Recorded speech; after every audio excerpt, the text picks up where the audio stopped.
لدرجه الناس عندها مشكله في ثقافه التفريق ما بين تكيس الموبايل وكيس على المبيض. وسامح الله الترجمه العربيه سامح الله في المنطقه دي. بالظبط. لانه التكيس المبيض اسمه بوليسيستيك اوفر، كيس على المبيض اسمه شوكليت سيست.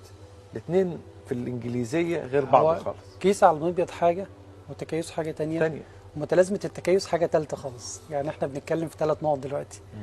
يعني انا كيس على المبيض ده كيس خرج ناتج فوق المبيض، ملوش دعوه بالحويصلات اللي جوه.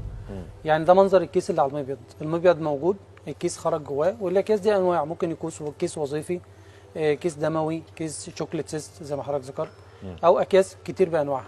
انما التكيس اللي هو مبيض سليم مفيش عليه اي حاجه، والحويصلات بتطلع عددها كبير وبتعمل المنظر اللي شفناه بالسونار من شويه. طب ايه الفرق بقى بين تكيس ومتلازمه التكيسات؟ متلازمه التكيسات ديت اللي هي تكيس في المبيض معاه حاجه من الحاجات التانية اللي احنا ذكرناها، اللي هي سمنه او حب شباب او زياده شعر في الجسم او كلام من ده. طب هل في سيدات ممكن يبقى عندهم تكيس في المبيض وما عندهمش اي حاجه من الكلام ده خالص؟ طبعا. اللي هو بوليسيستيك اوفري، اللي هو مبيض متكيس مش سندروم. في فرق بين بوليسيستيك اوفري ديزيز وبوليسيستيك اوفري سندروم. السندروم دي اللي هي مجموعه اعراض اللي احنا ذكرناها في الاول. الديزيز ده اللي هو ممكن تلاقي الست الطبيعيه تماما ورفيعه كده، ما فيش فيها اي سمنه زياده، ما فيش شعر زايد في جسمها، وعندها تكيسات وبتشتكي من تاخر انجاب. فده اسمها، ده الفرق بين الكيس. الكيس ده مصطلح تاني خالص. كلمه متلازمه تكيسات وتكيس مبيض، ده اللي هو الفرق ما بينهم وبين بعض. شكل المبيض بسونار واحد، بس دي عندها اعراض تانية اللي هي سمنه او زياده شعر او زياده هرمون الذكوره في الجسم او الكلام ده كله، ودي ما عندهاش اي اعراض تانية خالص.